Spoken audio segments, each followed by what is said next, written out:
Scraping her bed? Just like scratching under your desk. Make her stop, but no. I think she's having a breakdown because you're not here. But make her stop, please. I think she just heard you. And stop. Oh no, there she goes again. Bellas. Okay, ladies and gentlemen, here we go. Let's start this horsey. So Degas was famous for doing racetrack pictures. It was really popular. I mean, not as popular today, but it was popular. A century ago, and even just like 50 years ago, to go to the track all the time.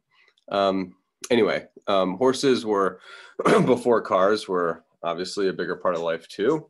And I guess race cars came from horse races, which is kind of interesting. So if you can see this, we're going to basically handle very superficial horse anatomy. And once I give you the formula for how to draw a horse, you really will never forget it, and you'll be able to like approach horses and horse paintings in new light. So let's see what I can do here. I'm gonna zoom out so I can get a little bit more room. Okay.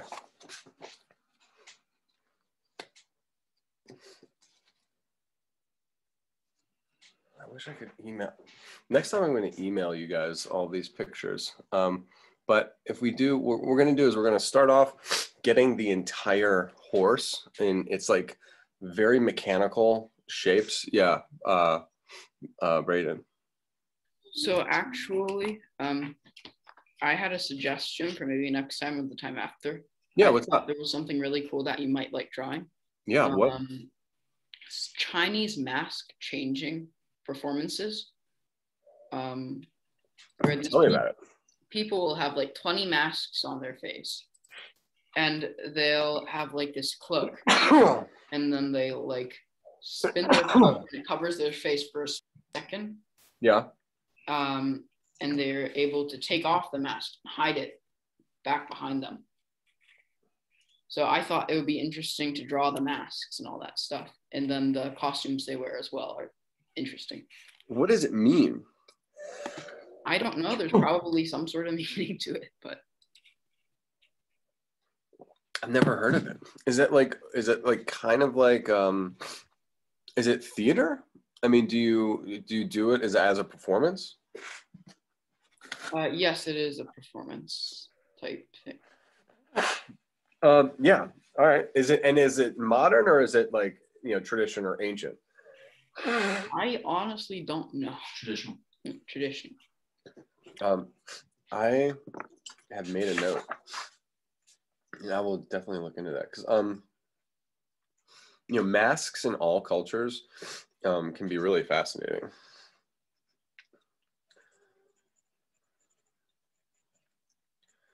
All right.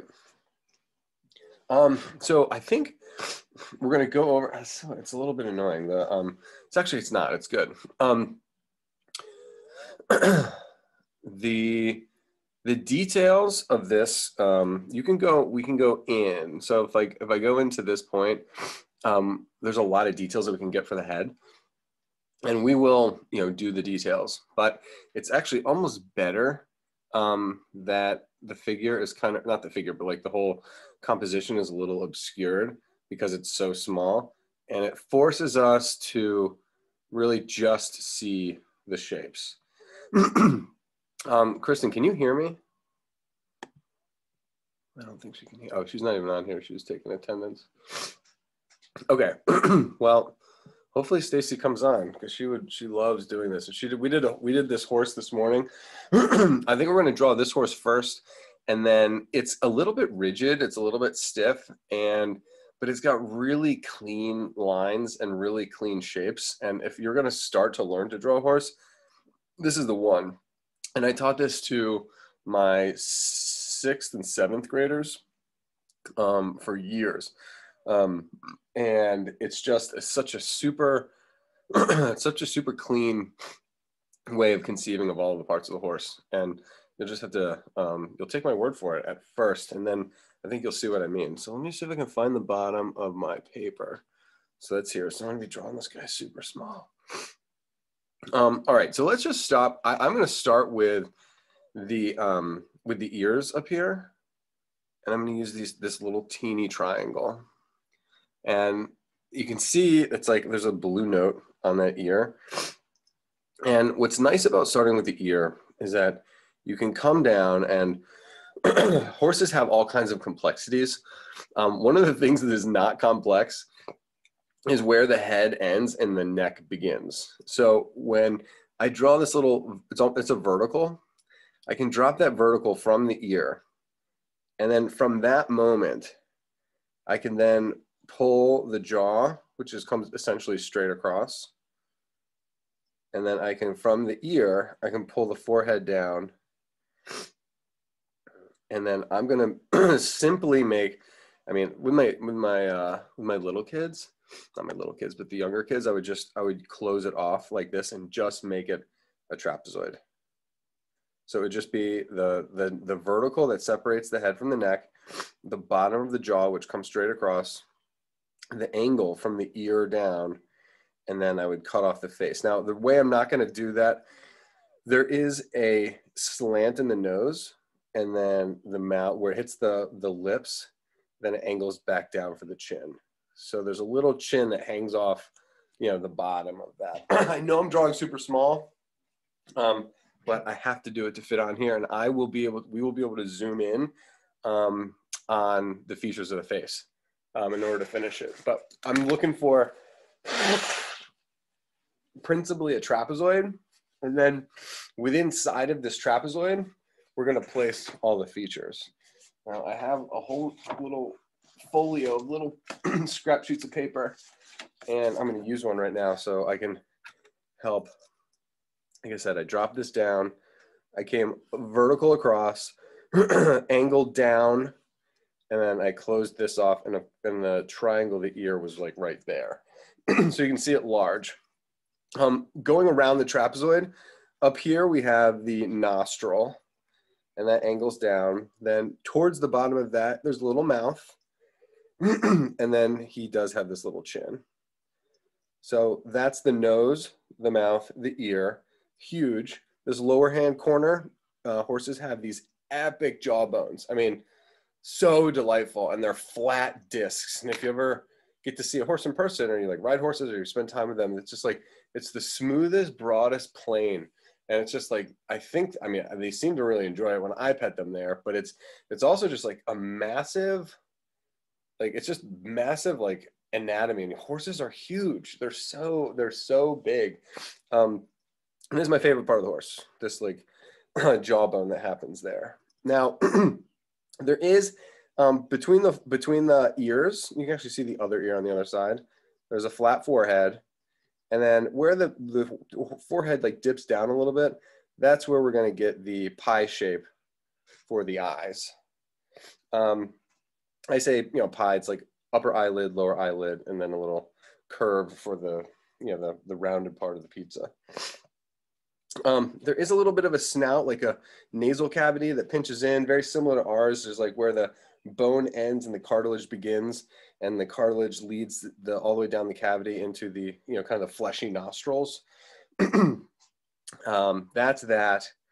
And then, you know, the mouth usually has like the mouth of the lips of a horse, no matter how old it is, looks like an old man. You know, like you've ever seen like you do like the stripe, like the stripes along the lips. I need to mention the mouth at this point, because there's the bit where they chew the bit. This is the corner of the mouth, and they chew on it. It fits right behind their teeth, and then so that's going to come across. Don't draw this string yet. I'm just showing you the features of the face so that we can not, you know, so I don't look like an idiot when I'm like drawing it the size of a quarter. Another little piece of anatomy on the face. So like we'd start with that trapezoid, and that's what I love about horses in profile. You start with the trapezoid, and in each corner there's something interesting. There's the ears, there's the nose, there's the mouth and the chin, and then this epic jaw, and then right in the middle, maybe a third of the way down the snout as you get the eye. And then above the eye, just like humans, we talked about it, there's like the brow ridge, and does the same thing, same function, protects the eyes from getting bopped in the head. My poor dog, I was walking him, and there was this huge pickup truck, and it's got this foot pedal in order to step on the metal foot pedal to get into the truck because it's so high. And he was sniffing on the ground, probably for worms or something, and he lifted his head up and he, boom, bumped it right in the metal of the stuff. He was fine, and the thing is, Bailey is a tank.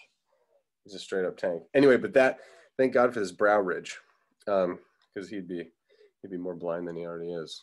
All right, cool. I love that. I love that little thing.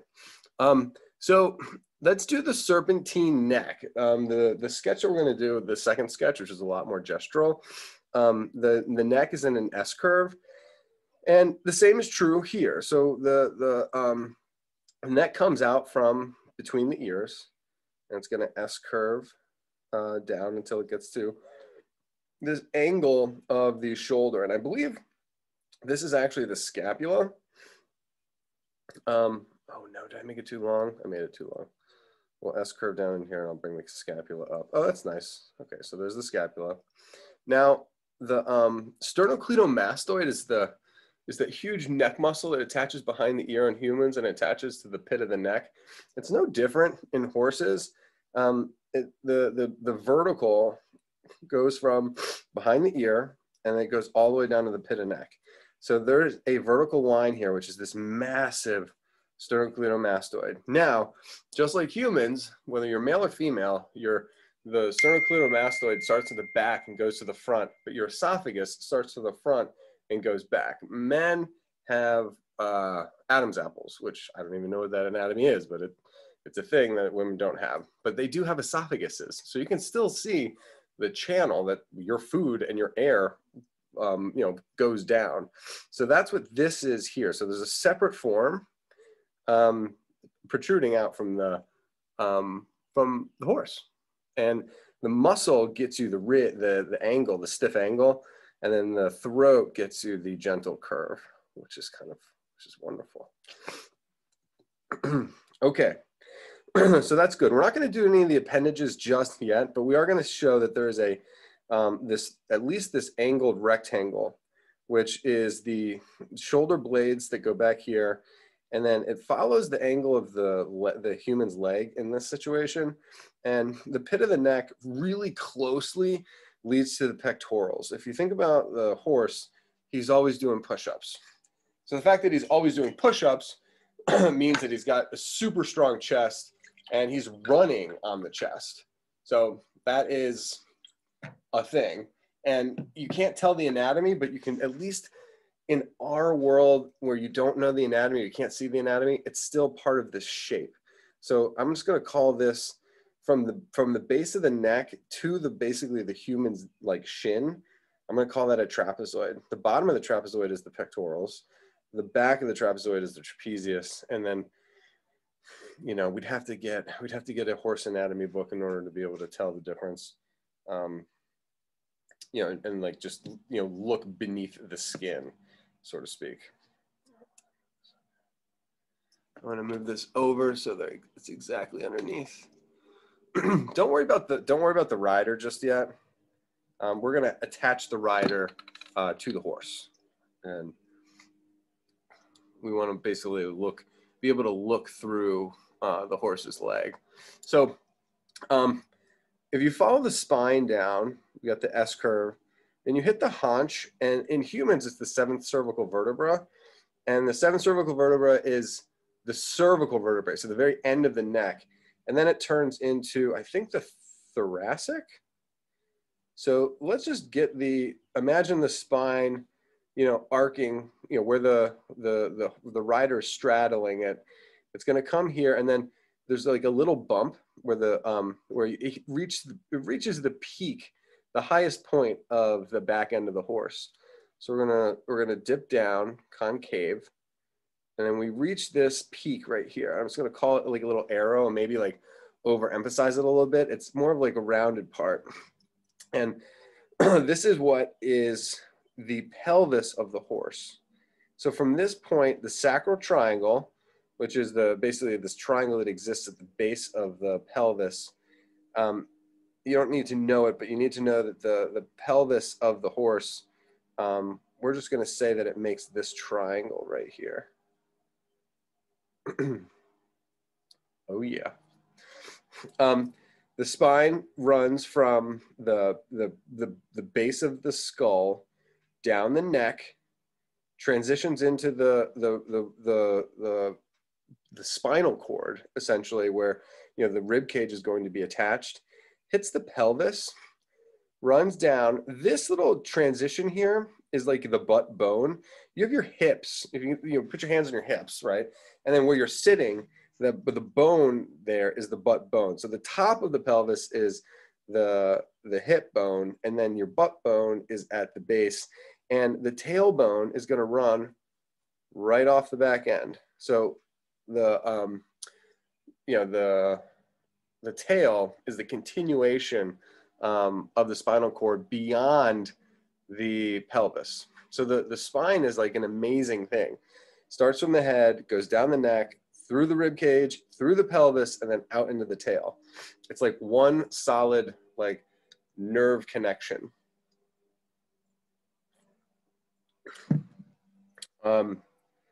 Yeah, excellent. So you want to think about the ribs. They just like they attach and they hang onto that spinal cord. And in humans, they're very much like an egg shape. And honestly, it's not that different from horses. So I'm gonna look at the rib cage. It looks like a bean, perhaps, or an egg, slightly like an egg. The rib cage, believe it or not, comes up like this, and then underneath here is actually it's a very vulnerable spot in the horse, just like it is a vulnerable place in humans. If, your ribs protect all your vital organs, your heart, your lungs, but beneath the base of your rib cage and all the way down to the base of your pelvis, it's all just muscle. It's muscle and tendon. So the ribs really do protect the horse here, and then underneath this belly, it is kind of soft. And the sternum is going to kind of flatten that out. So I wish I was a little bit more, I could do a better job at defining the form. I mean, it looks like a slinky, you can kind of see how it's cylindrical in its nature, and then it curves. So the curve, the concave curve of the spine and the concave curve of the belly, they kind of create, an enclosure there. And those are actually, as far as the horse goes, that's actually a lot of the complicated parts, meaning the shoulder blades separating the neck from the rib cage is, very different than humans in a way. Rib cage is very similar.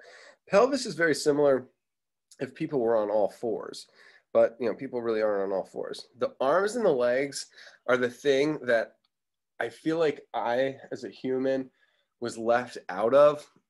And believe it or not, the anatomy, and I'm not going by horse anatomy, because there's this part on the horse in the front, this little bend right here where I'm pointing, that's actually called the knee, and it's not helpful. It's not, I mean, that's what they call it in a horse, but it's not helpful in terms of humans that are trying to learn how to draw the horse. They're mammals, and their bone structure is the same, as humans. And if you can just decode the horse anatomy by comparing it to your own joints, it makes total sense. So let's do the back legs first, just so I can prove the legs. And then the front, you're gonna have to look through the boot of the rider, but it will still make sense when you get to the boot. All right, so if you think about we built our pelvis here. So if you think about our hips, the legs go from hip to knee, knee to ankle, ankle to the ball of the foot, and then, you know, the ball of the foot where you stand up if you're, you know, on your tippy toes, and then your toes are actually flat. So your toes are the final thing. And then we have toenails. Okay, so hip to knee, knee to ankle, ankle to the ball of the foot, then your toes, and then your toenail. So the horse does the exact same arrangement. It's just a different set of shapes. So think about the list of what needs to be included, and then just like look for those shapes. So we get the hips, and so we go hip to knee. That's basically the thighs. So we're gonna get the thighs of the horse, and I'm identifying the knee as being right here. So I'm just gonna draw, you know, a kneecap. So this trapezoid is the whole thigh, and you can actually see the humerus. That's not the humerus, the femur. The femur is below, and these horses can run forever. They can run forever. They can run fast. They can jump high. I mean, they're just incredible, and their muscles are all in their torso and in their thighs, and then there's a lot of tension in terms of their like the springiness of the cartilage in their legs. Okay, I'm not going to get into the nature of the horse, but it's very cool. So this is the butt bone, and the butt travels down into the back of the thigh, hamstrings, hit the knee. Then we're going to get the next shape. So knee goes down to ankle, and you can imagine your own ankle and your own like Achilles tendon. So let's turn the corner. We got the knee to ankle, and you have the heel, and then you have the Achilles tendon, which is right. You can actually like, you can put your, if you feel it, it's super hard. It's super strong. But in between the bone of your leg and your heel, it actually becomes pretty thin.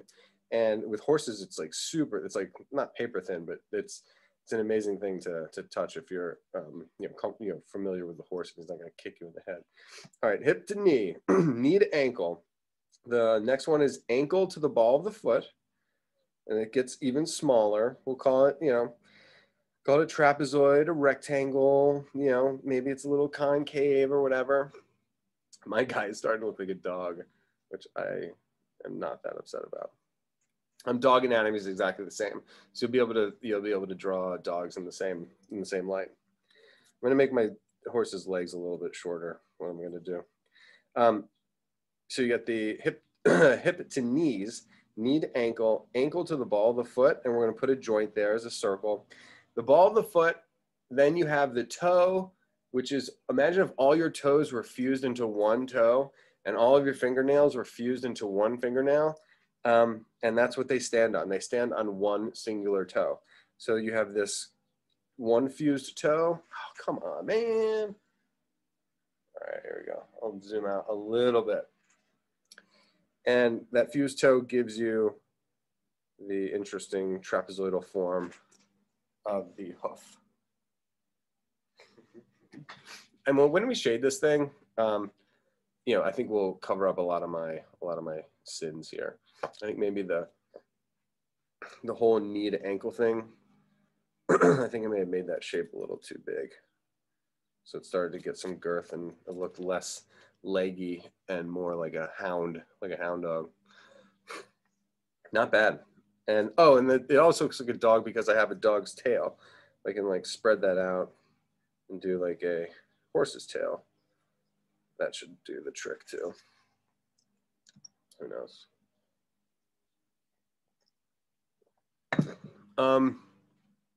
While we're at it, why not do the other back leg? So we have hip to knee, knee to ankle. So the only part that shows here is going to be the base of the hip to knee. So it's only this trapezoidal part.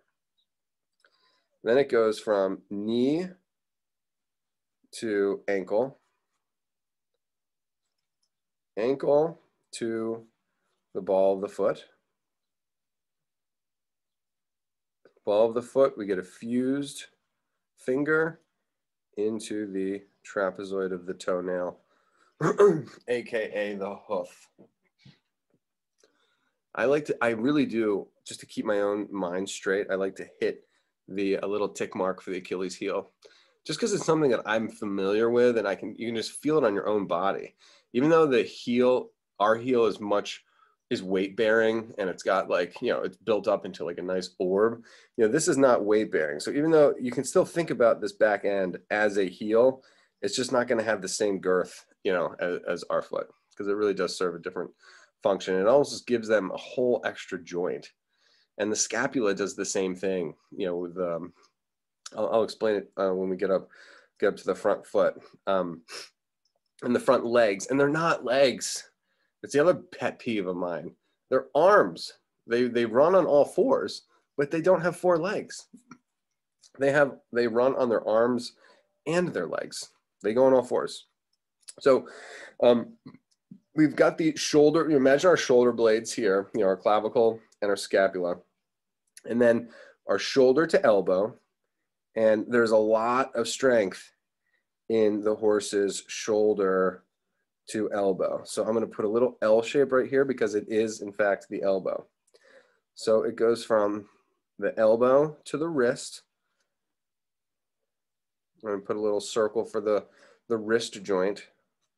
I have to apologize for the rider's foot, which is covering it up, but you're going to have to trust me. You'll see it in the other one. So we go from up here, the shoulder, biceps, triceps back here into the elbow, little crease at the elbow to wrist. Then it goes from wrist to, you know, it's almost like your wrist to knuckles, the whole palm of your hand. Imagine if all those bones, instead of being flat, they were all fused into, you know, one single bone. So it's wrist to knuckles where we get another joint, the knuckle joint.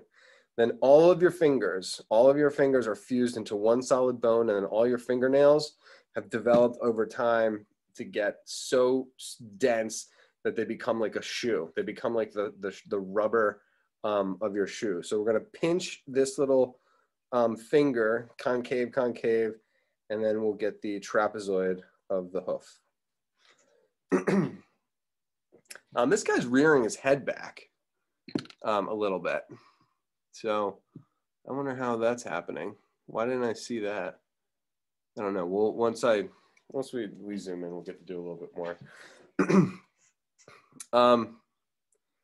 Yeah, the far leg is a little bit annoying because so much of it is hidden.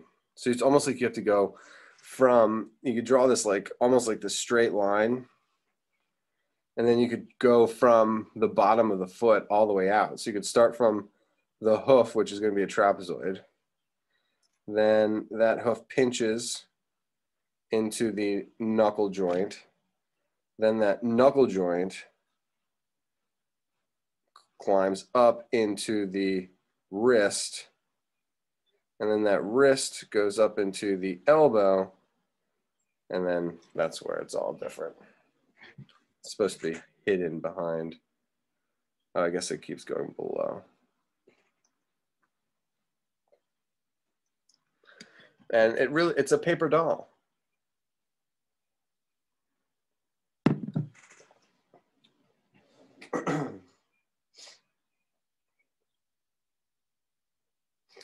Cool.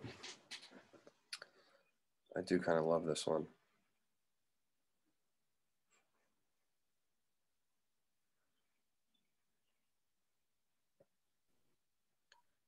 May I say something about it? Yeah. So you said how the rider, the horse was rearing his head a little bit. I also realized that the rider is leaning back, so maybe they're stopping.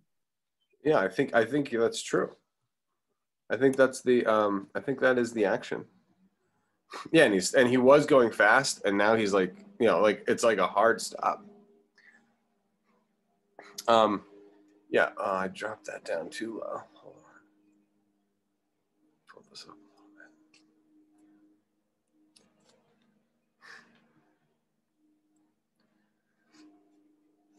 That looks great. Let's do the rider, and then we'll detail this thing. Okay, so I'm going to drop this down. Sorry if I might make it a little bit larger. If I make it larger, actually, I'm going to try and make it the exact same size of the horse so I don't. When you adjust on your phone, you know, all the scale can get like totally gnarly. All right, so the first thing we're going to do, we got to find where because we're in the known right now. The known is the horse, and we're trying to make the human relative to the horse. So we've got to be really kind of specific about where on the horse the guy is in contact.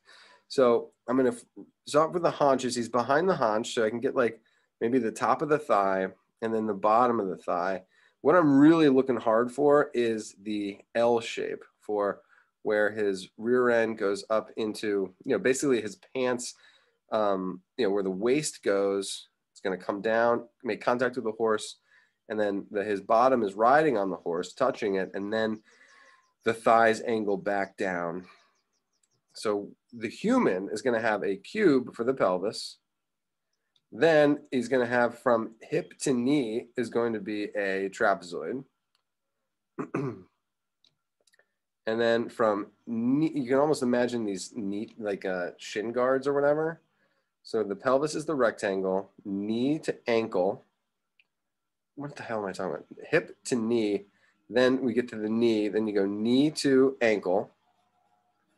Another trapezoid.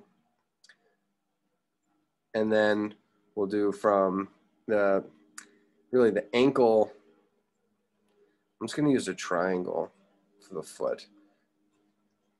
I guess because he's got a flat foot, on a flat tip, it'll be a trapezoid. All right. Hip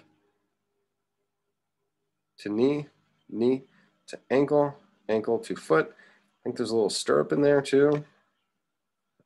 All right, let's figure out the torso. So we've got the belt loop. You know, the belt is kind of, the belt is actually kind of thick. So the pants are white. Maybe that would be a good idea. I'm just gonna erase the horse that I had sketched so the legs are able to stand out. Hip to knee, knee to ankle, ankle to foot. Oh my gosh, Trevor, it's so funny. I made the foot so big. I did that earlier this morning too. I'm not that upset. My nephew, he has like, he just has like, I don't know if he has big feet or he's got big shoes. Every picture he's in, it looks like he's got like clown shoes on. All right, the pelvis, and then this is where we can get this gravestone shape. So we're going to come up with the rib cage. Shoulders are round, back is straight, torso is straight. That's the rider pulling back on the reins.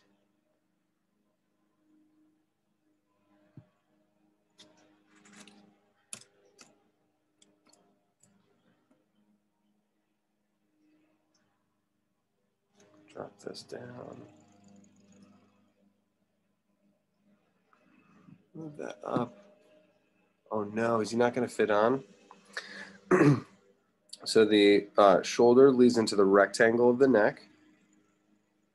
Then we'll do an oval for the head. And then an oval for the hat. Got the visor. L shape for the nose.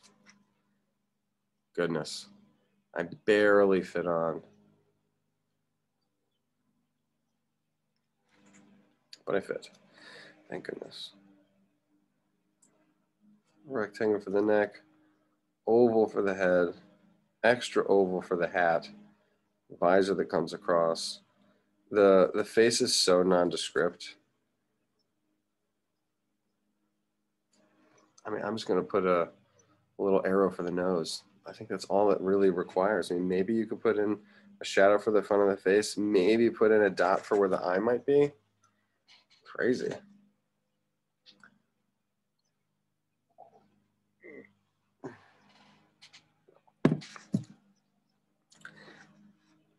And I love like the verbal instructions for this lesson.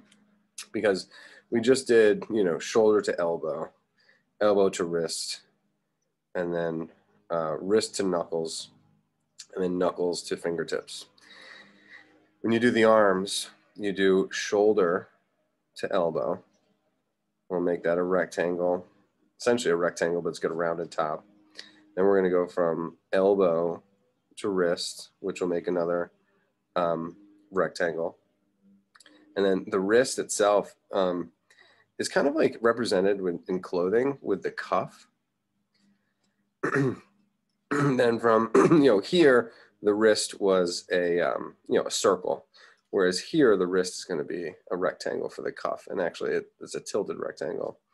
Then we go from the wrist to the knuckles, and that's the back of the hand. You know, the back of the hand. And that's at an angle, another shape. And then he's got his fingers. And the fingers are, you know, wrapped gently, loose. Well, I guess not that loosely.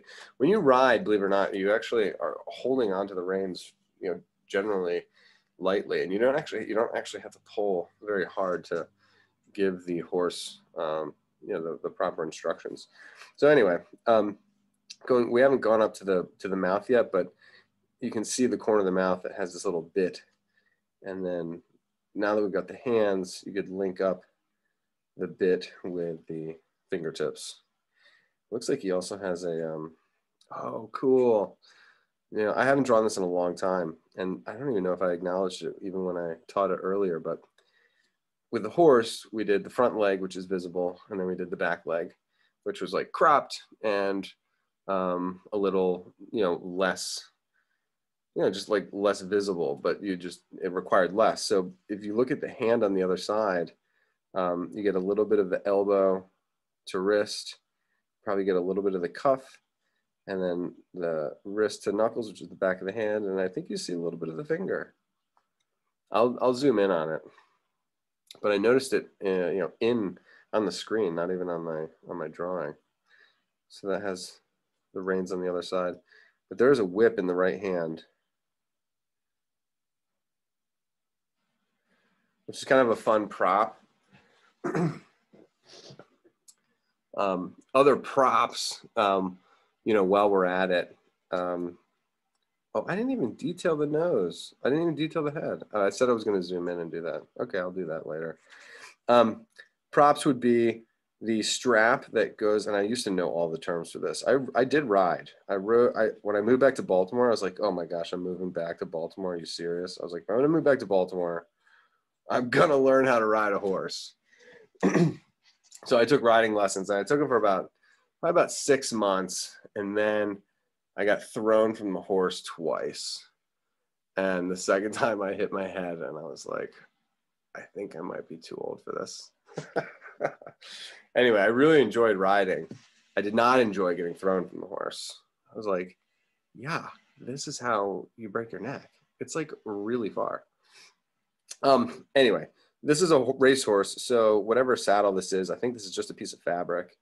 And I think the saddle is very minimal. I don't even think it's English style. I think it's just like, I mean, who knows what the racing horses are, but they do have, it is English. There's a little keister pad back here, and then a little bump in the middle, but certainly not Western style. That's got all that, you know, heavy leather.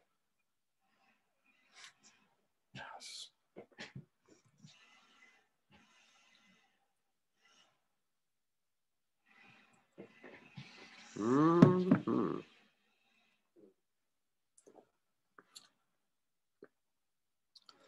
Does anybody have any questions at this point? There's if anybody follows us on Instagram, I should have done this in the beginning.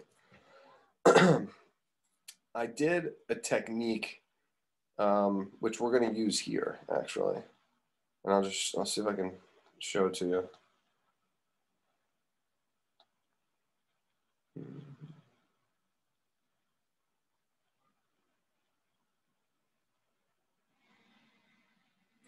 Okay, here we go. So just to set it up, this was a drawing that I made in my high school, my Tuesday night or my Monday night high school class. And what it is, it's a single figure. It's by Delacroix. This drawing is by Degas. The horse is by Degas, but the second horse that we're going to do is by Delacroix. Anyway, this is a human form, and I do all the 2-dimensional and 3-dimensional shapes, all the structure shapes, and then on the white chalkboard.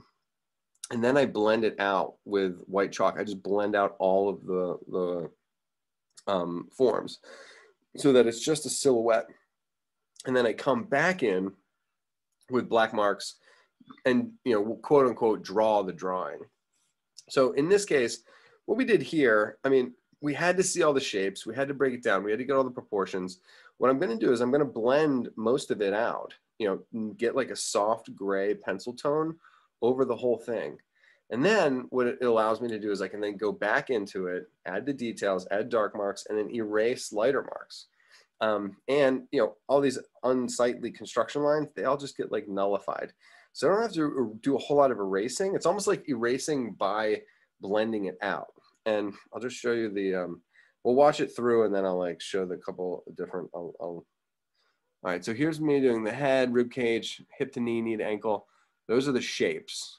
And there's the arm and the gun and, some of the clothes. And then I blend it out.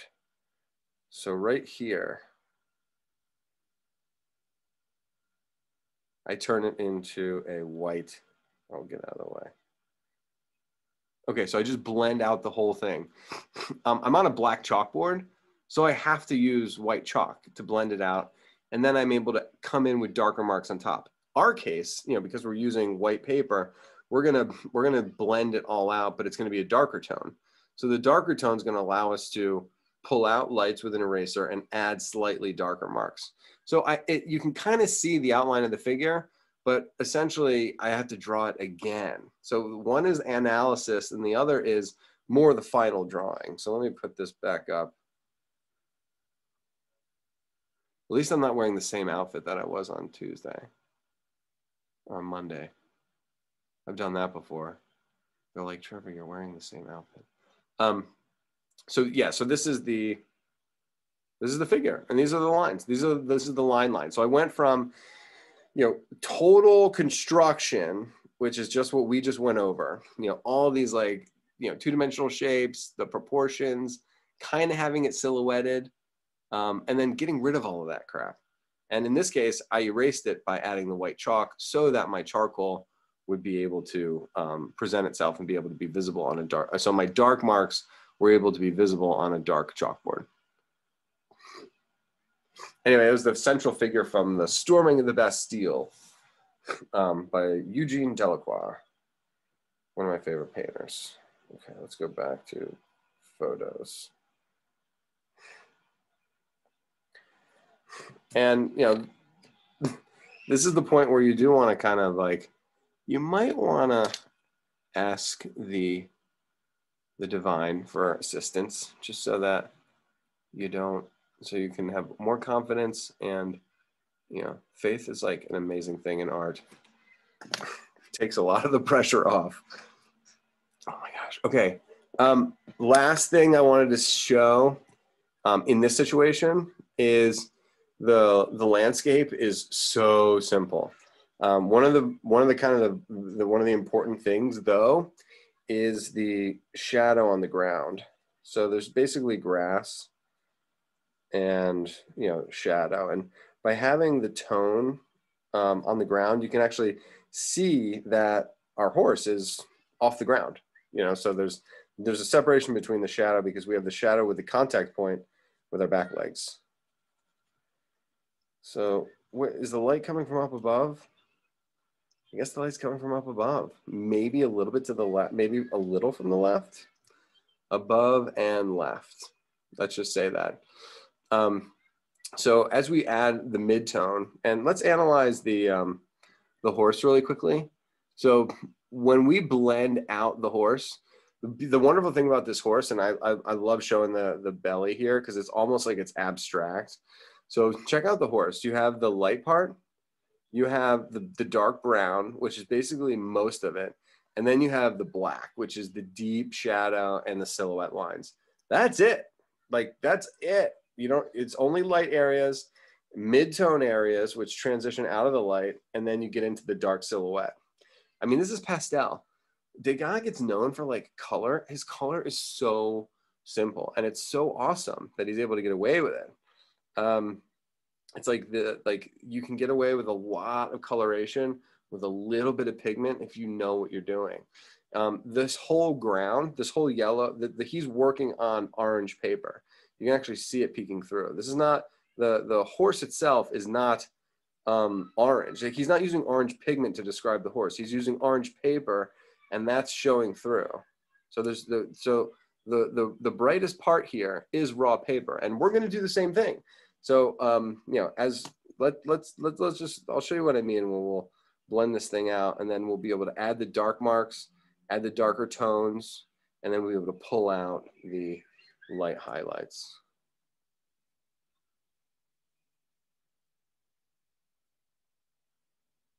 There's this, I had this like really sad childhood memory of the sun. We were in like midsummer, and the sun was going down, but it was like still 7:30, and my bedtime was like 7:30. So I had to go inside and go to bed, and I could hear my friends playing outside, and the sun was like not even down yet. And I was like, this is torture. And the sun's kind of going down here a little bit, and there's kids playing outside, and I'm in like this darker room, and it just like triggered me from my youth.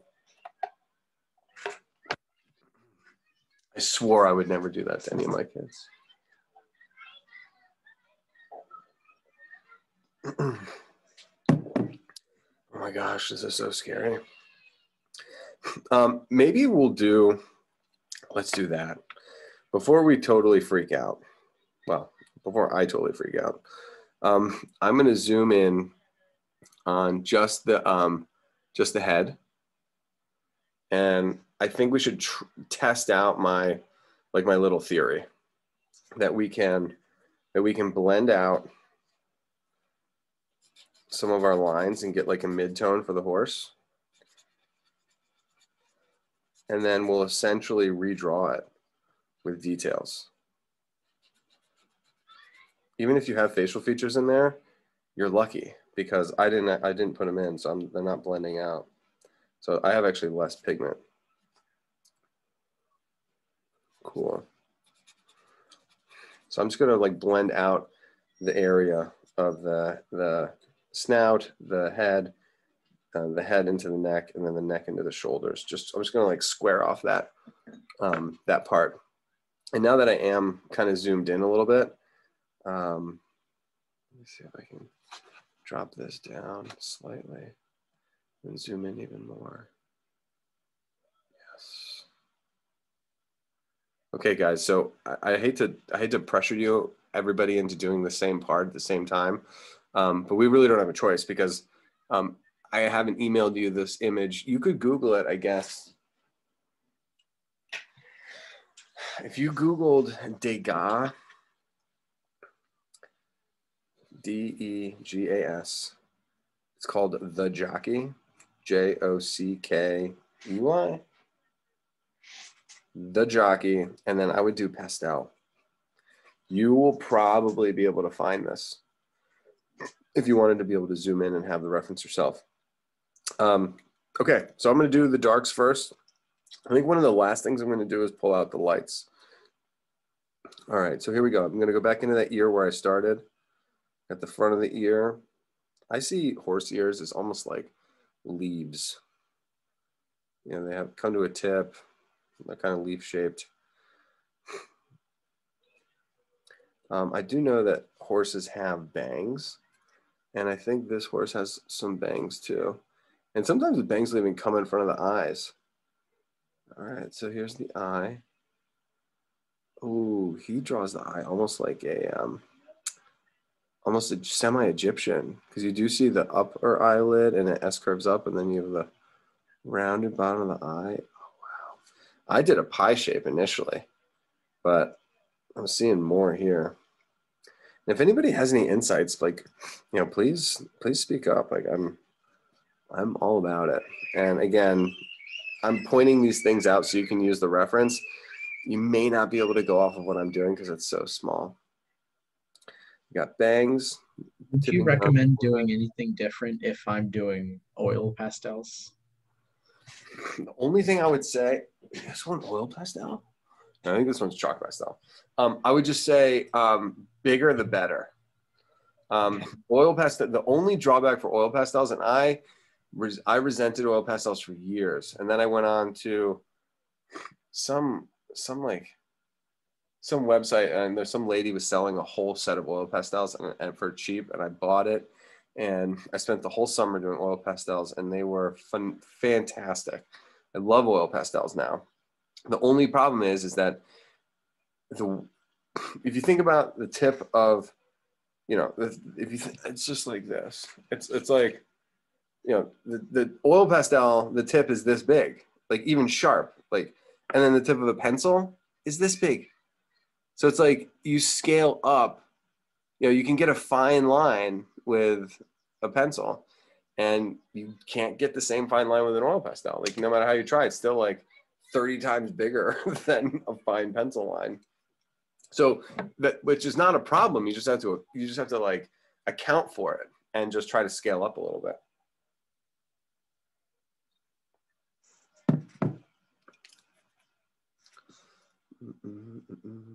Yeah, love oil pastels. I also love this little transition zone from like, you transition from like the horse's eye in order to get down the edge of the snout to the nostril. The fleshy part of the nostrils, it's an interesting, kind of almost like a comma shape or whatever. Get the upper lip, the lower lip, but the area between the nose and the eye, there's like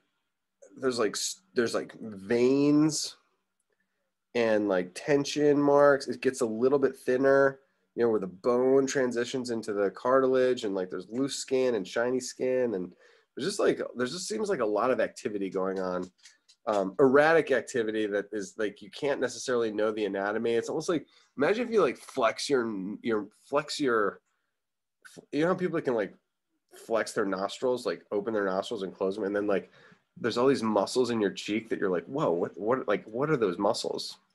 That's what I feel like goes on, in between the nose and the eye of the horse. That being said, everything else is pretty clean. Like the mouth is low on the snout. It does have a lip and a chin. The chin is very flat.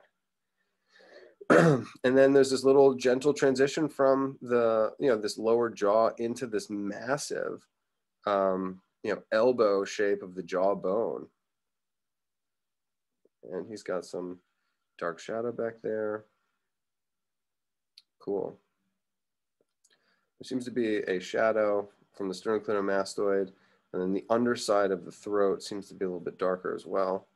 So I can add some darks in there. The mane looks like it's like a brown horse with black hair. And so if you look at horses' manes, and it's not really descript here in Degas' piece, but there's like the muscle on the spine, and then there's like a little part of like thick skin that is almost like the root of the mane, which is like, it's like a middle transition zone. So there's like hair, and then there's neck, and then there's like something that's in between there. And so I always make the mane a little bit thicker than it might need to be, because of that personal experience that I have with that observed transition. And I'm sure it has a name, but I don't know what it is. And I feel like I already made my horse look a little bit more regal with my S-curving flow.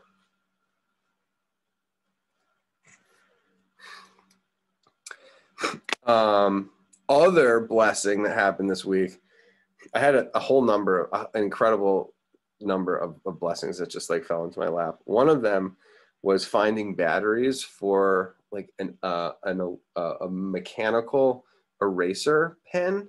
So it's like this mechanical eraser that the end of the eraser spins, like it spins around, and you have these little teeny eraser nubs, and you press the button and it spins, and it's so fun. and I wish I had it here. I had it at the studio. You know, and I was like, that seems like so excessive, but it's really neat. And if I was pulling out some of these lights that I'm using, kind of like almost like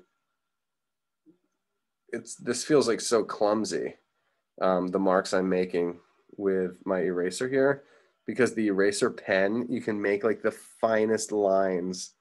They're almost like lines with the eraser pen. And I could actually get like a similar texture to this pastel. Have some fun with the texture and with, you know, how you lay in your pencil marks. There's lots of little, like he had fun. I mean, this is the beauty of chalk pastel and oil pastel, is how the material drags along the paper, and the fibers in the tooth of the paper create this totally abstract, you know, uncontrollable variation. And you can see it in the sky, you can see it in the neck. Pencil is way more controlled. So in a way that's good, you know, because if you're like really want control, but if you want that like infinity of like kind of like erratic mark making that that you get, you know, from these other materials, you know, you can build on it. So like I'm just like using some dots to try to mimic the you know, the complexity of the horse, and you know, all of the hairs and all of the, you know, the sheen that is probably coming off of this. And again, I mean, I'm just trying to make my drawing interesting. And there's nothing wrong with trying to make it look good. You know, I teach concepts that like are harder to understand, but it's kind of like, it reminds me, I played football all through high school. And when I was in 6th grade, I didn't know how to play football. And my coach was like, I played tight end, and there's this one play where he was like, you know, if you catch the ball, like get out of bounds, because we want to stop the clock. Well, anyway, he throws me the ball. I get the ball, and nobody was around me. Like I could have run with the ball all the way down the field to get a touchdown, which is the point. The point is to get the touchdown. So like he threw me the ball, and I got it, and I ran out of bounds so I could stop the clock. Well, I did what the coach told me, but like I should have run to the end zone and scored the touchdown, because that's what the whole point of the game is to score the touchdown. So like with, you know, we're learning all these like methods and like how to think and how to like see shapes and like, you know, make marks and all that stuff. But really don't forget about getting the touchdown, which is like, make something look great, make something look beautiful, you know, learn about the horse and acknowledge its beauty, and then also make something beautiful with your art. Anyway, it was like kind of a long-winded story, but I mean, I still kick myself to this day. It's like I didn't actually understand the game, but I was just doing what I was like doing what the coach told me.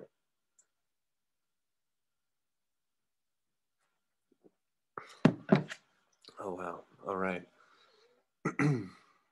So I'm going to zoom out, and I think hopefully, so we blended the zone, we pulled out some lights, and then we laid in some darks.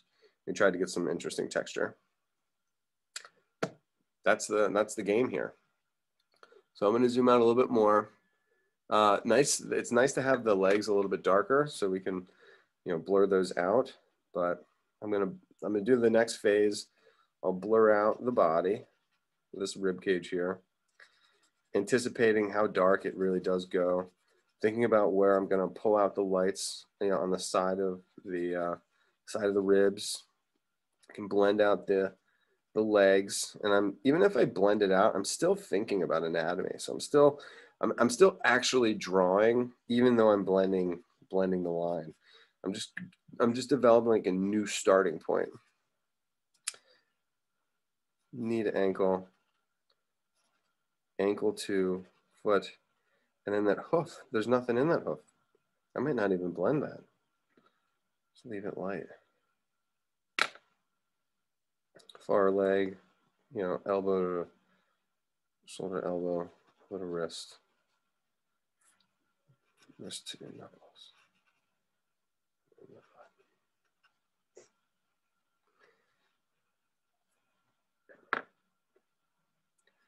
pecs look like they're pretty dark. All right, so here we go. It's like there's not much to pull out in the legs I can see, but I think there is room for me to define the silhouette a little more aggressively.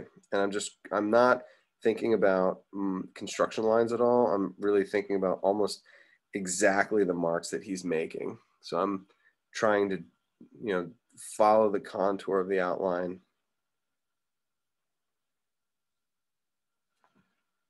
Cool.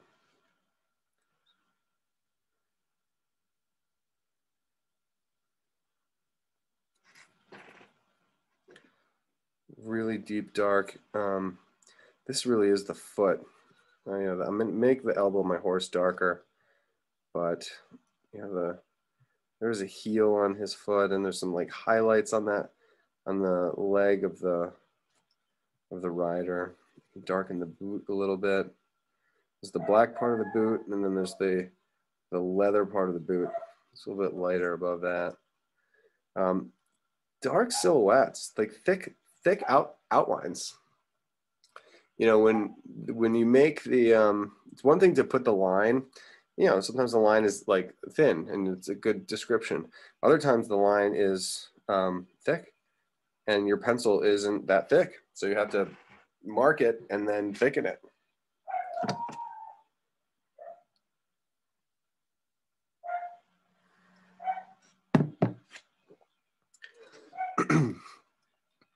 So I get the armpit right here, which I can see.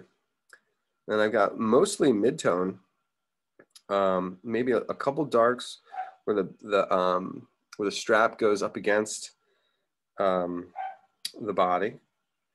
And then the bottom line underneath this belly is nice and dark. And I want to fade that line into the kind of the darker mid-tones on the bottom of the barrel of that rib cage. And then this is where I would use my eraser pen. Get like a zigzag.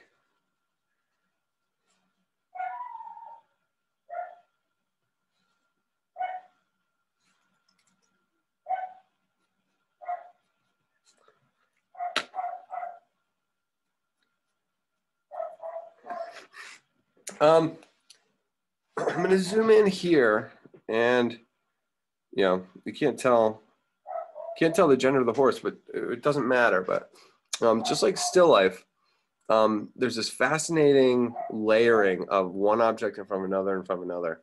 And I wanted to do the barrel of the rib cage, and the barrel of the rib cage doesn't actually attach to the body. You don't see it attached to the leg, because like in dogs, especially animals that are like need to have a lot of movement in their hind legs, there's this like flap of skin, and it happens in humans in our thumb. So where there's a lot of movement in this joint, you get this like extra flap of skin, and it's the same thing with the horse. So the reason I bring it up is that you have this like kind of bridge of this flap of skin linking up the rib cage to the leg.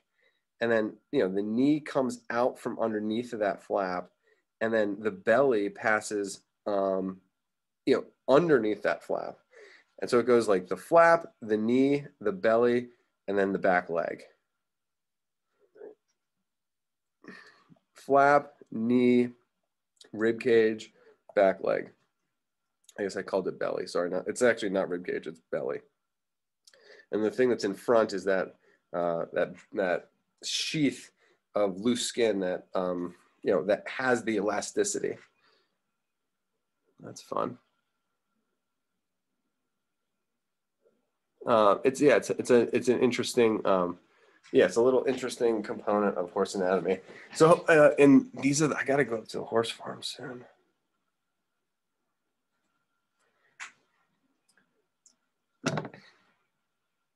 Everything that you learn from you know, this drawing, try to put it into use. When I say into use, it's like go look at the actual horse. I mean, you've probably seen horses your entire life. You'll see them way differently now when you know more.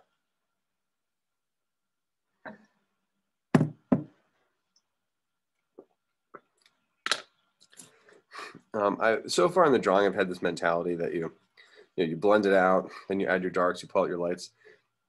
That process can happen multiple times in multiple areas.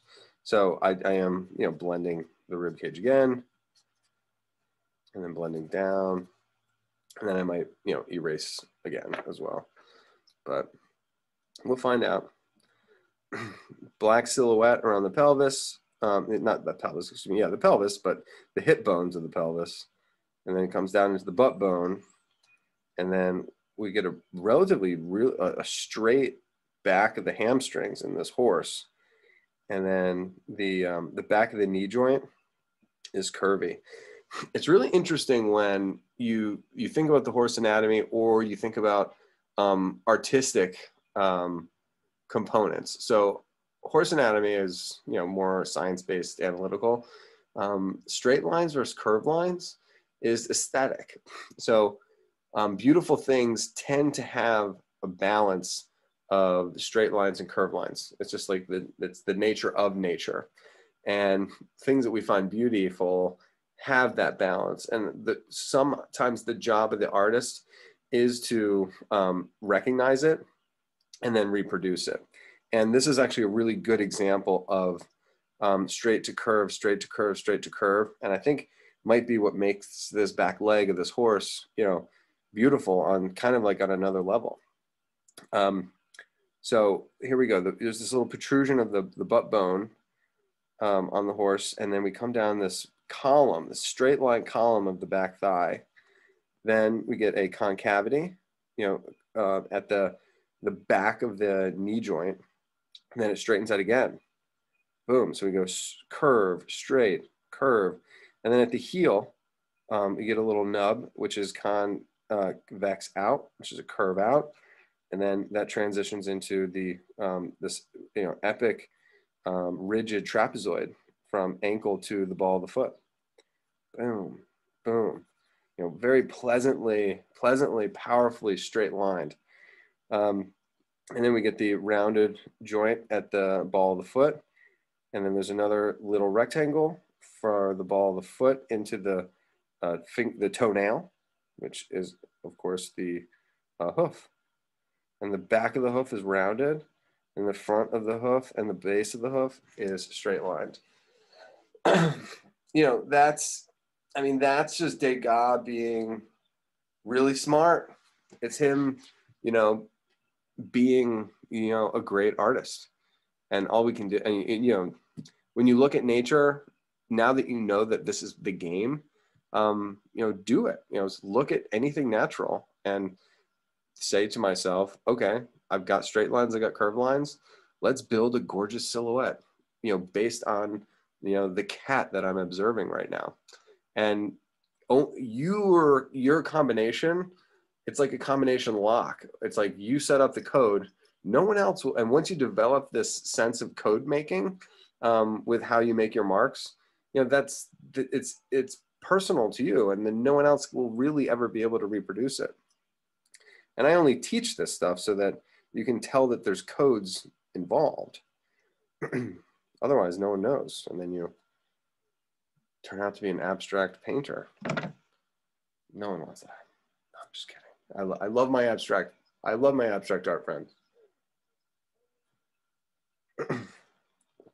I just find the game of observing nature and composing from nature more exhilarating. That's personal. We'll do the front of this leg. Amazing.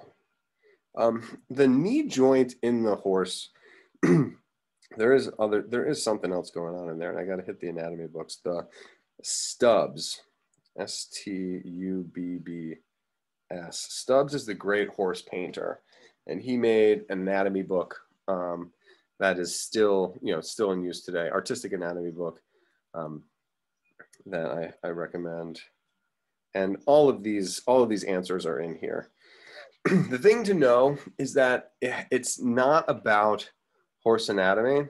It's about drawing a pastel of a beautiful horse. And understanding horse anatomy helps create the beautiful piece. But the beautiful piece is the touchdown. The touchdown is not the anatomy. You know, understanding a color dynamic is, you know, will get you yardage. You know, the anatomy will get you yardage. But the beauty of the finished piece is the touchdown, and that's kind of what we're going for. And you need wide receivers, and you need running backs, and you need quarterbacks, and you need defensemen, linemen. You need all of it. And in art terms, you need proportion. You need to understand shapes. You need to understand forms. You need to understand color. You need to understand anatomy. You need to understand nature and landscapes.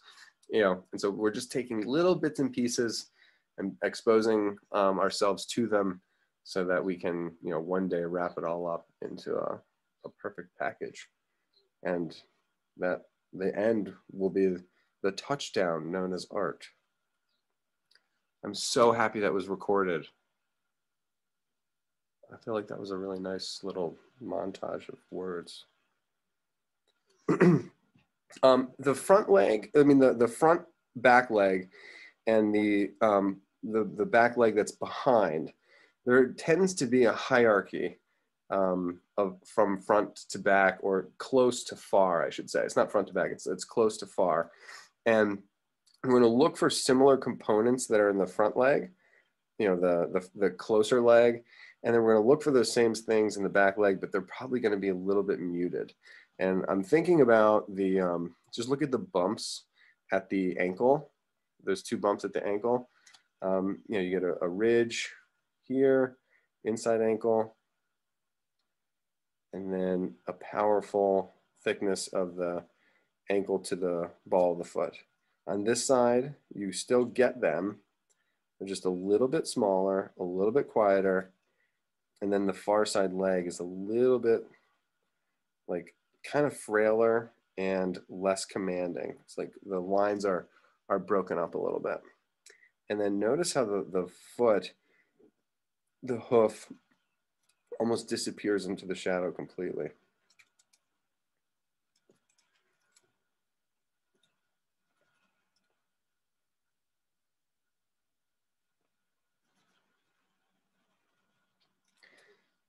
The contrast in the thigh, light, dark, light, dark, light, dark, and then it transitions from the knee into the calf muscle, which is not much to speak of in a horse. We'll quiet that down. But there still is a highlight at the side of the knee. The inner part of that thigh, yes, it's in shadow, but it's also needs to be further away. So the contrast is going to be reduced like inside the form. It looks like it's mostly silhouette. And even with my application here, there's too much contrast, so blending it out should do the trick.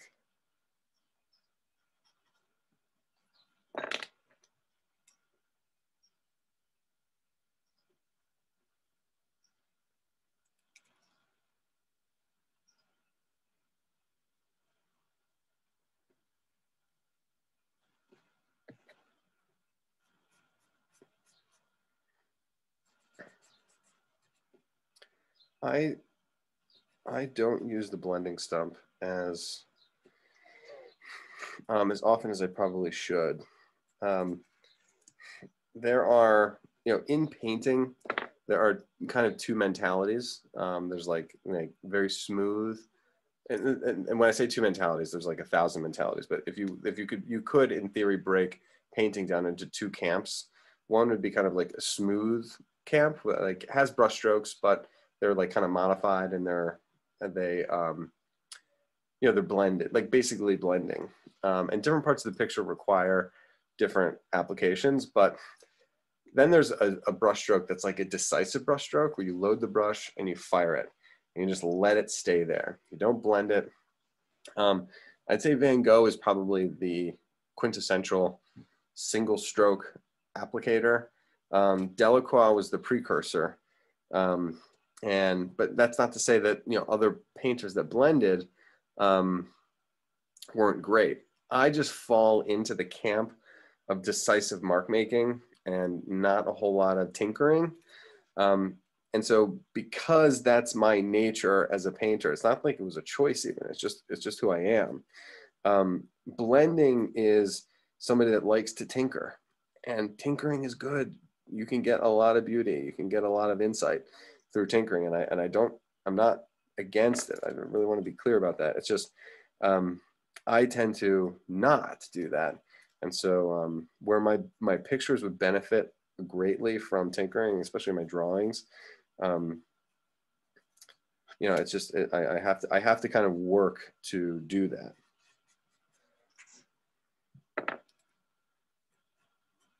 And so if I haven't blended enough, it's just because, and I just have to, it's just because it's who I am.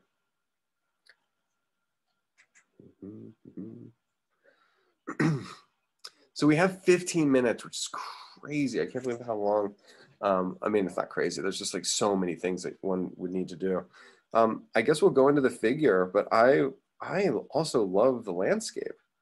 And I guess I maybe I should talk about the landscape a little bit, because it's not, there's like nothing to it. There's two horizontal lines. One is the horizon line, which is the top one where the edge of the earth meets the sky. And then there's the ridge line. And the ridge line is kind of a continuation of the top of the torso of the horse. So it's a little bit below that. So I'm just going to acknowledge that there's a ridge line, and that's where you get the trees growing out. You know, it's closer to us. And then there's the horizon line, which in this case probably has some distant trees, you know, who knows. He makes it like really obtuse. And then there's the, everything below the ridge line is all grass. And he makes like some textures, grass that's far away. He makes some, you know, marks that show that there's grass that's in what I would call the middle ground, you know, basically everything between the horse's feet and the distant grass. And then there's the grass that's in the foreground, which is the grass that's from the horse's feet down to the bottom of the picture. And I know I'm going to cut off the horse's head and the rider, but it's fine. I'll just gotta.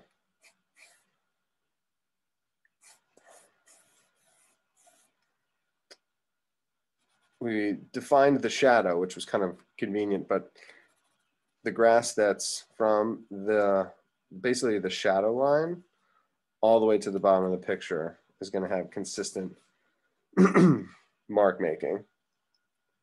We'll make the bottom of the picture here. Make this side here. I know I cropped my guy a little bit smaller, but it's just because I wrote those words.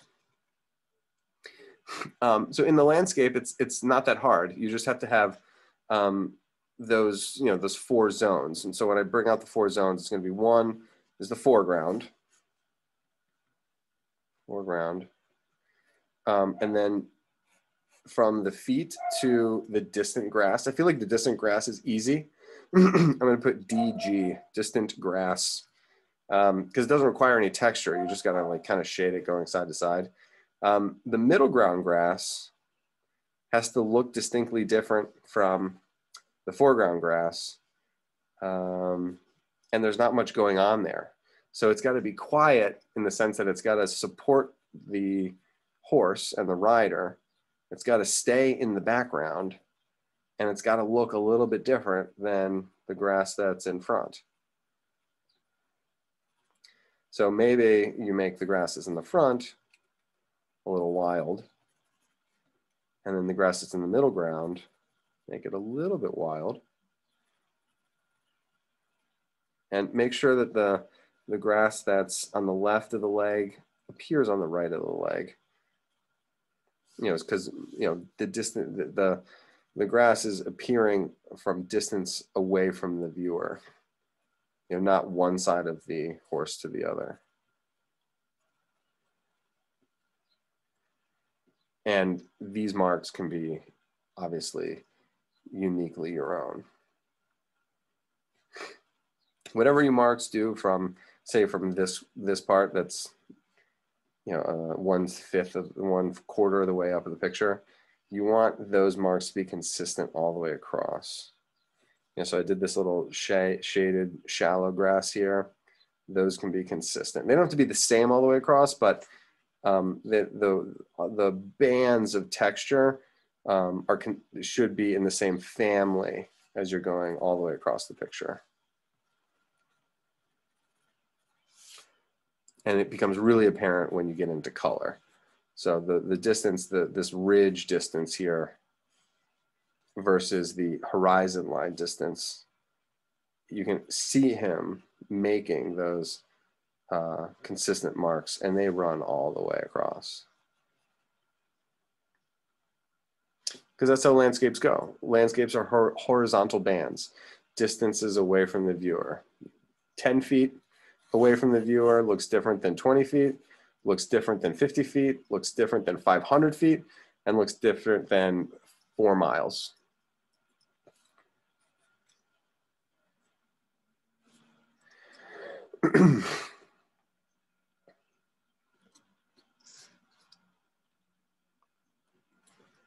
And I like the, usually when you get into landscapes, in the way that when you draw physical objects, you're finding a balance between straight lines and curved lines. In landscapes, it's one of the things that you play with are horizontal elements and vertical elements. And there is actually a really gorgeous, if there was a carousel beam, it would be where this tree is. And I don't know if that may, I don't think he was necessarily thinking about a carousel, but perhaps. I mean, there's a beautiful fondness I think most people have with, the carousel and the sculptures of carousel horses. So these trees kind of coming out of the horse. I don't know. I pick up a little bit of a vibe of the carousel. I think it's often painted as carousel horses are kind of painted as creepy. I think they're, as far as mainstream art goes that the general public has, they're really beautiful, especially the really classic ones.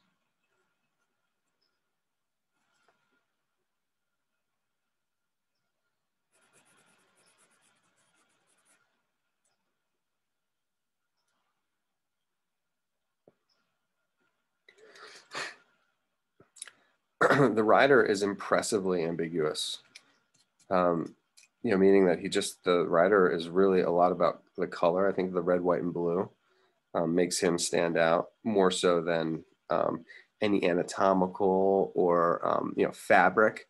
Like the folds of the shirt. I mean, I'm looking at like the folds in the sleeve. There's some like the collar, the detail. I mean, I think he is more about the color and less about, certainly less about anatomy.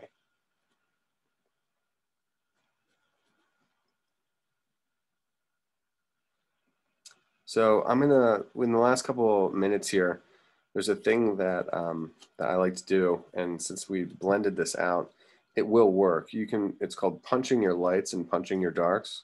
So you just kind of look at your drawing and you look at his drawing, and as we're standing really far away, look at how dark the throat is. Again, I didn't achieve that. So you just kind of allow yourself, a good once over, and the eye is super dark. I hadn't made that eye dark. There's that little notch at the nostril. The bottom, basically the bottom of every form, because it's in the shadow, it's the underside, it's away from the sun, so it gets darker. And that's where I'm going.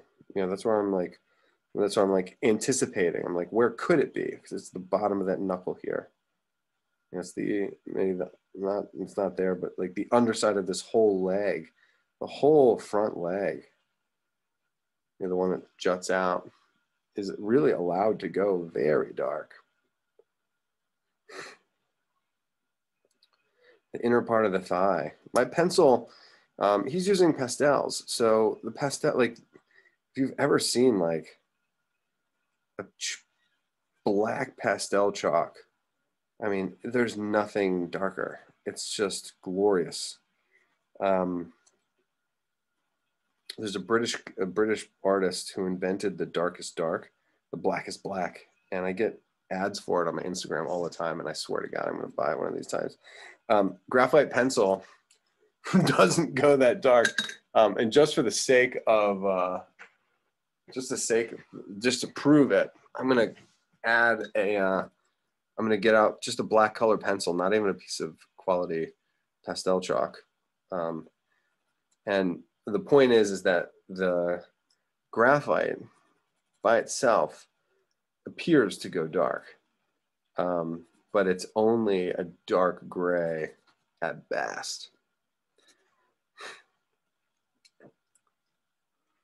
Ooh, look at the underside of his his deltoid and his tricep, and then the bottom of his forearm. The blackness of the fingers as they angle towards the ground.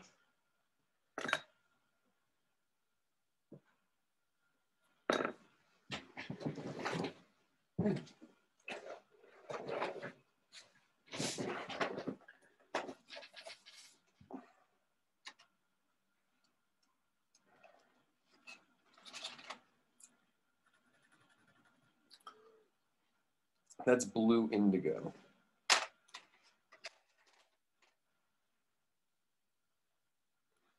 And there's the black. There's black. That's the black in the shadow. So you compare this black color pencil, it's not even charcoal, and then everything else becomes, my whole horse becomes lighter.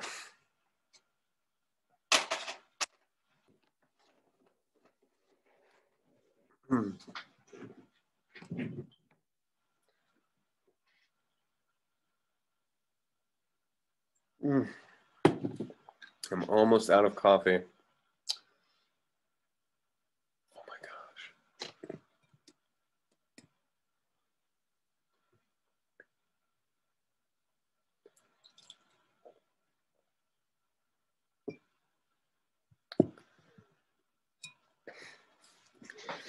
I have this candle that I think the wick is too small for the thickness of the candle, and it almost went out, and I just dumped part of the wax out, and now it's super happy. The flame is back again. Okay, we have 5 minutes left. Oh my gosh. Does anybody want to show what they have? Or maybe we'll do like a 2-minute warning and then I'll get to see. I would enjoy a 2-minute warning. I have a little more work to do. All right, dude. Yeah, take it. Everybody take it.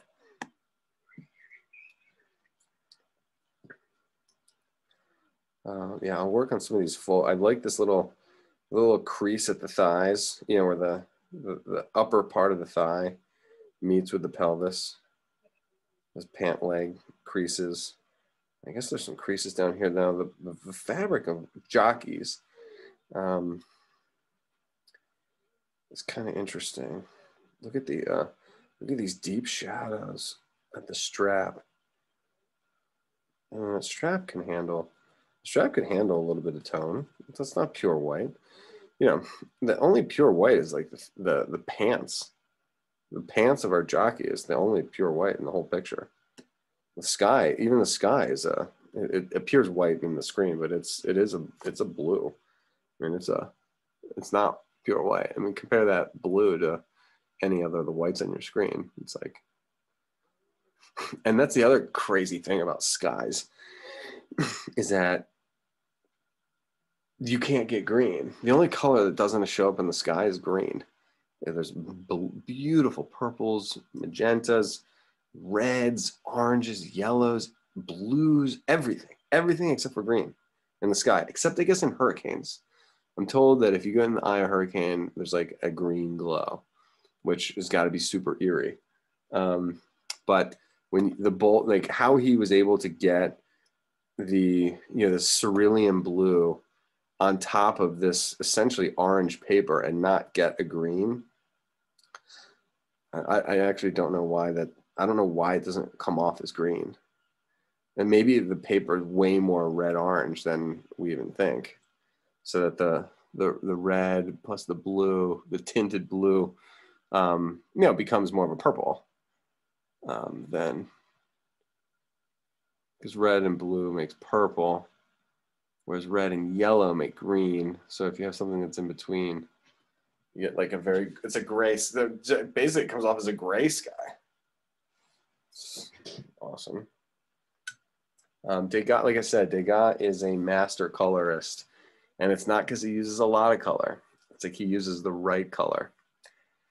You can quote me on that one.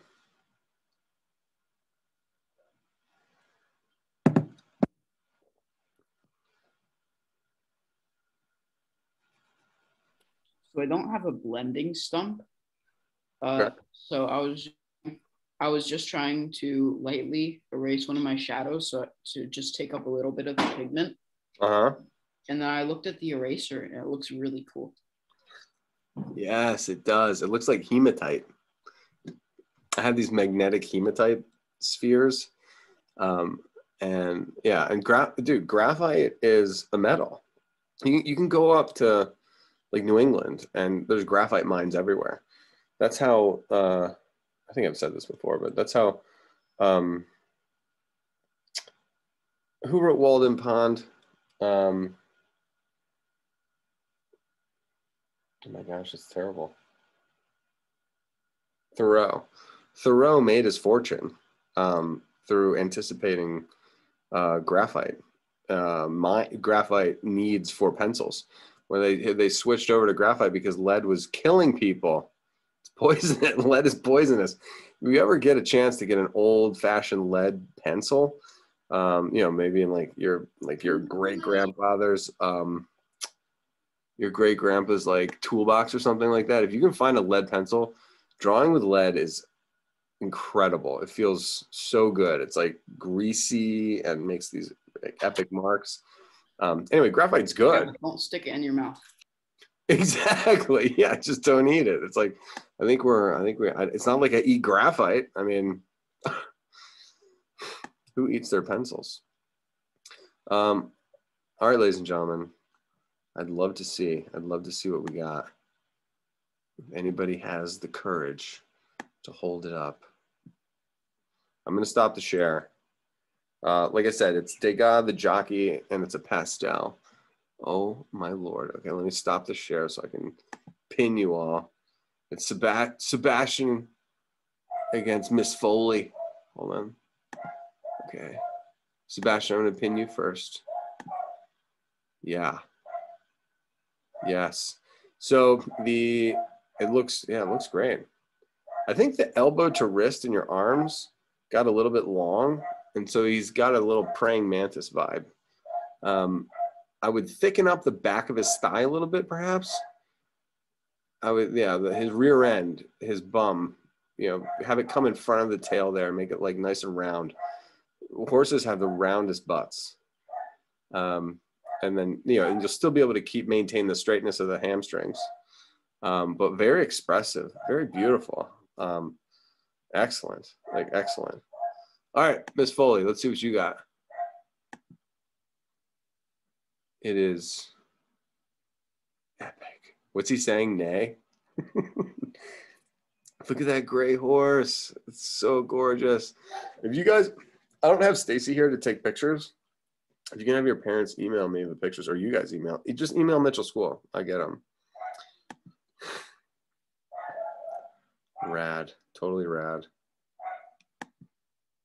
Wait, does that say Maddie Goldsicker? Yes! Maddie, are you in the house? I didn't see you this whole time. Are you here? Yeah, I'm here. Oh, I would have acknowledged you. Sorry, No, I didn't get to see it. Did you actually do this? No, it was my Wi-Fi has been bad, so it was too blurry for me to see. But I was like, it's fine, I'll just stay. All right. Well, did you enjoy the lesson? Yeah, I really liked it. I thought it was fun. It's interesting. Wow. Good. Yeah. I really liked it.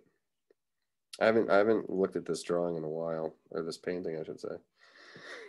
On the books, they call it pastel painting. I don't know why, but even like chalk pastel or oil pastel, it's known as pastel painting. Let's see, Mr. Messick, did you have enough 2 minutes? Oh, there he is. Let me replace the pin. Sorry, I didn't get to see it. Replace pin, not add pin, replace pin. What, bro? That's so nice. It ended up being a unicorn. So I mean, that is art, my man. That is art. Lovely. Yeah, lovely. I would the ephemeral nature of the mane and the tail, I love. Because they're quiet marks, you could make the tail maybe significantly larger. Don't darken it at all, but just keep it that like super softness. But because it is as quiet as it is, you might be able to make the object itself larger. Yeah, great. Right. Sounds good. Please take a photo of that and send it to me.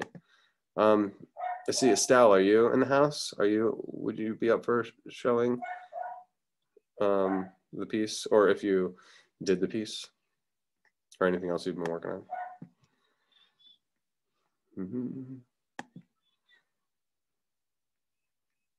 Well, she might not be there. Estelle, if you can hear me, I'd love to see a pic if you want to email it to me, and you don't obviously have to show. Okay, guys, I'm cooking burgers tonight, and I already cooked the bacon. We're gonna have bacon cheeseburgers. It's gonna be so good, so good. My dad is grilling skirt steak, and he just opened up the door to outside, and the smell just wafted in. You got hit with a wall. Oh. Dude, enjoy. All right, listen, give my best to your family and your brother. And Maddie, do you mind if I give you a call right after this? No, yeah, you can give me a Okay, call. cool. Let me get a call. I just want to check in, and we'll talk about it tomorrow. Sweet. All right, guys. Great to see you.